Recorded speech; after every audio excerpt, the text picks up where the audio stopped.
گزشتہ دنوں لاہور کے اندر ایک افسوسناک واقعہ پیش آیا، جیسے کہ آپ سب کے علم میں ہے، آپ سب جانتے ہیں کہ ایک خاتون نے اپنے کپڑوں کے اوپر عربی کی ایک عبارت لکھی ہوئی تھی۔ بعض ناسمجھ لوگوں نے اسے قرآن سمجھ کر اسے مارنے کی کوشش کی۔ یہ تو اللہ کا شکر ہے کہ اللہ تعالیٰ نے ایک بڑا سانحہ ہونے سے اللہ تعالیٰ نے بچا دیا۔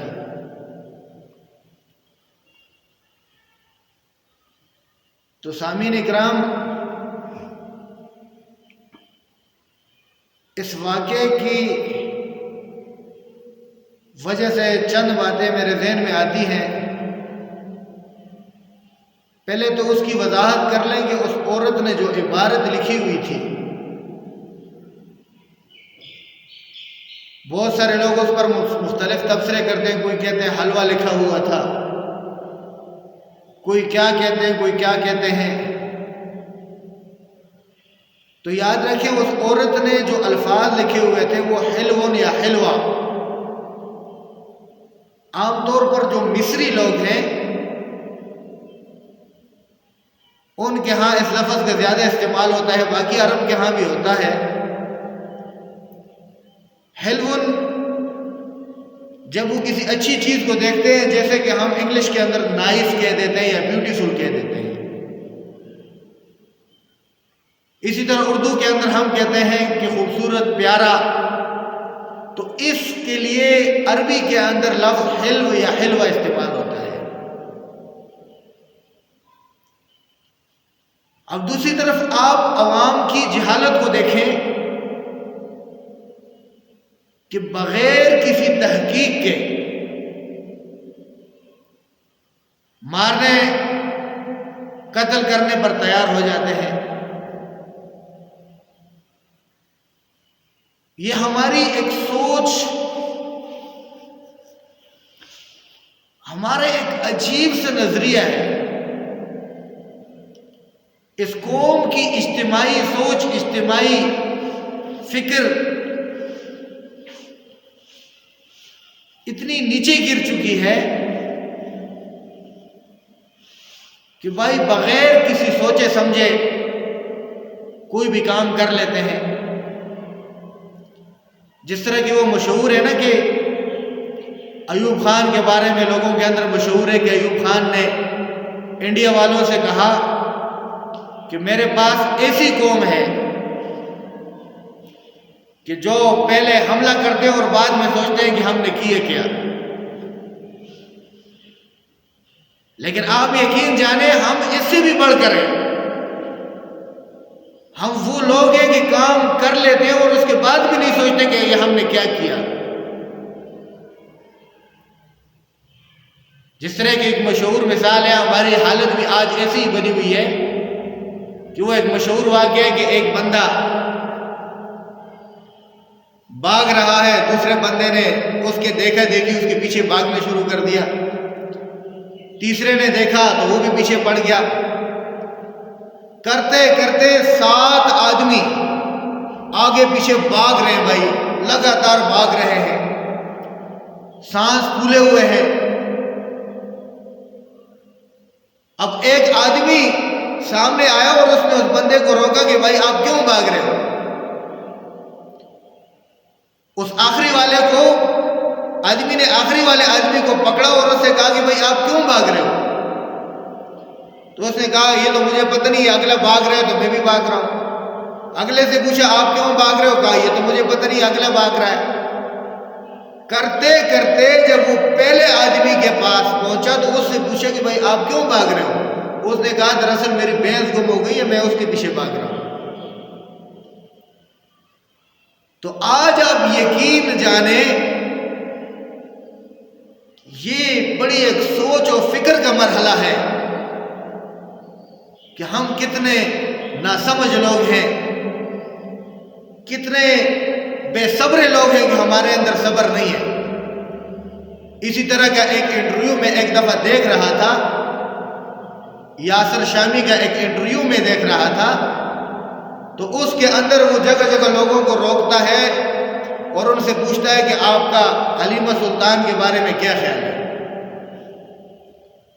اب جس بندے سے بھی پوچھے وہ آگے سے جواب دیتا ہے کہ بھائی سب چور ہیں، یہ سارے سیاسی چور ہیں وغیرہ وغیرہ، کوئی گالیاں دے رہا ہے، کوئی برا بھلا کہہ رہا ہے۔ اب آپ یقین جانے مجھے بھی خود اس وقت پتہ نہیں تھا کہ یہ پوچھ کس کے بارے میں رہا ہے، لیکن اتنی بات ذہن کے اندر آ رہی تھی کہ بھائی پہلے پوچھ لے کہ بھائی یہ ہے کون اور اس کے بعد بندہ تبصرہ کرے۔ لیکن ہماری قوم، ہماری عوام بغیر سوچے سمجھے جو بھی منہ پہ آ جاتا ہے وہ بول دیتے ہیں، اور یہ ہماری ناکامی کی بڑی وجہ ہے۔ میرے بھائی ایک دفعہ واقعہ بیان کرتے ہیں، وہ ان سے بات ہو رہی تھی تو وہ ایئرپورٹ کے اوپر دبئی میں ہوتے تھے، تو انہوں نے ایک بات مجھے بتائی۔ انہوں نے کہا کہ جب کبھی بھی انگریز لوگ باہر سے آتے ہیں نا تو آپ ان سے کوئی سوال کریں کہ بھائی آپ کو یہ فلاں چیز چاہیے، کمرہ چاہیے، یہ فلاں آپ کو سامان اٹھانے کے لیے بندہ چاہیے کہ نہیں چاہیے، تو انہوں نے ایک بات مجھے بڑی زبردست بات کی، کہا کہ وہ تھوڑی دیر کے لیے رک جاتے ہیں، خاموش ہو جاتے ہیں، آپ سے کہیں گے کہ بھائی تھوڑا صبر، اس کے بعد تھوڑا سوچ کر پھر آپ کو کہیں گے ہاں مجھے چاہیے یا نہیں چاہیے۔ اور ساتھ میں اگر کوئی اور بندہ ہو، بیوی ہو یا کوئی بھی ہو، تو آپ سے کہیں گے کہ بھائی 1 منٹ پہلے اس سے مشورہ کر کے پھر آپ کو کہیں گے کہ یہ چاہیے کہ نہیں چاہیے۔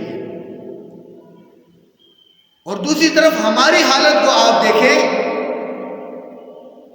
کہ ہم ابھی بات پوری ہوئی نہیں ہوتی کہ ہمارے پاس اس کا جواب پہلے سے موجود ہوتا ہے۔ تو میرے عزیزو، یہ اسلامی تعلیمات کے سراسر خلاف ہے۔ اللہ تعالیٰ قرآن کریم کے اندر فرماتے ہیں کہ ان جاءکم فاسق بنبأ فتبینوا، اگر کوئی فاسق فاجر آدمی آپ کو کوئی خبر دیتا ہے، آپ کو کوئی بات بتاتا ہے، تو آپ کے اوپر لازم ہے کہ پہلے آپ اس کی وضاحت کریں۔ اور حدیث مبارکہ میں رسول اللہ صلی اللہ علیہ وسلم ارشاد فرماتے ہیں کفا بالمرء کذبا ان یحدث بکل ما سمع، کہ آدمی کے جھوٹا ہونے کے لیے یہی کافی ہے کہ وہ ہر سنی سنائی بات کو آگے پھیلا دے۔ آج دیکھیں یہ ایک واقعہ ہوا، ایک سانحہ ہوا، اللہ تعالیٰ نے ایک بڑے سانحے سے ہمیں بچا لیا، کیونکہ اگر اللہ نہ کرے یہ عورت قتل ہو جاتی تو قتل کوئی اتنی معمولی چیز نہیں ہے۔ اللہ تعالیٰ قرآن کریم کے اندر فرماتے ہیں من قتل نفسا بغیر نفس او فساد فی الارض فکأنما قتل الناس جميعا۔ اللہ فرماتے ہیں کہ بھائی جس آدمی نے کسی بے گناہ آدمی کو قتل کر دیا تو یہ ایسے ہی ہے کہ جیسے کہ اس نے سارے کے سارے لوگوں کو اس نے قتل کر ڈالا، کیونکہ ایک فساد کی اس نے بنیاد رکھ لی۔ تو اللہ رب العزت نے اس بڑے سانحے سے اس قوم کو، امت مسلمہ کو اللہ تعالیٰ نے بچایا۔ دوسری طرف جو لوگوں کا اس کے اوپر رد عمل آیا تو کچھ لبرل اور دین بیزار لوگوں نے علماء کے اوپر زبان درازی شروع کر دی، تانے دینے شروع کر دیے، خرافات شروع کر دیے۔ تو عزیزان محترم، سوچنے کا مقام ہے کہ اس کے اندر علماء کا کیا قصور ہے؟ کیا علماء نے لوگوں کو کہا ہے کہ بھائی آپ جائیں اور اس کو قتل کر دیں؟ علماء سے کسی نے فتویٰ لیا ہے کہ علماء نے ان کو کہا ہے کہ بھائی آپ جائیں اور اس عورت کو قتل کر دیں؟ کیا علماء کی اس معاشرے کے اندر اتنی چلتی ہے؟ اگر علماء کی چلتی تو یہ لوگ ڈاکے نہ مارتے، علماء کی اگر چلتی تو اس ملک کے اندر یہ کرپشن نہ ہوتی، اگر علماء کی سنتے تو یہ قتل عام نہ ہوتا۔ یہ ایسے جو واقعات ہوتے ہیں اس کے اصل ذمہ دار کون ہیں؟ اس کے اصل ذمہ دار ہماری انتظامیہ ہے، ہمارا یہ سسٹم اور نظام ہے، ہمارا یہ نظام عدالت ہے۔ اس پر ہمیں غور کرنا چاہیے، ہمارے ارباب اقتدار کو اس پر غور کرنا چاہیے، نظر ثانی کرنی چاہیے، کیونکہ عوام کا ان عدالتوں سے، ان صاحب اقتدار لوگوں سے ان کا اعتماد اٹھ چکا ہے، کیونکہ بہت سارے لوگ ایسے بھی ہیں، بہت سارے گستاخ ایسے بھی ہیں جو واقعی گستاخ تھے، لیکن ہماری جو انتظامیہ ہے انہوں نے بڑے باعزت طریقے سے ان کو ملک سے باہر نکال دیا۔ جیسے آسیہ ملونہ کا آپ واقعہ لے لیں، اس طرح کے کئی واقعات ہوئے ہیں کہ جہاں پر واقعی لوگ مجرم ہوتے ہیں لیکن ان مجرم کو سزا نہیں ملتی۔ تو اس سے کیا ہوتا ہے، ملک کے اندر عوام کے ذہنوں کے اندر یہ بات بیٹھ جاتی ہے کہ ہمیں عدالتوں سے انصاف نہیں ملتا، تو لہذا ہم خود انصاف کریں گے۔ علماء اس کی کبھی بھی حوصلہ افزائی نہیں کرتے، حوصلہ شکنی کرتے ہیں کہ عوام کو بالکل ایسا نہیں کرنا چاہیے، عوام کو پہلے سوچنا چاہیے، پہلے غور و فکر کریں کہ یہ ہوا کیا ہے، اس کے بعد جا کر اس کے اوپر اپنا رد عمل ظاہر کریں۔ اور یہ واقعہ یہ صرف ایسا نہیں ہے کہ صرف مذہبی معاملات میں ایسا ہوتا ہے، ہمارے ملک کی آپ دیکھیں بھائی، ہماری عوام کی سوچ ہی اتنی عجیب سی ہے کہ انسان اس کے اوپر روئے یا ہنسے سمجھ میں نہیں آتا۔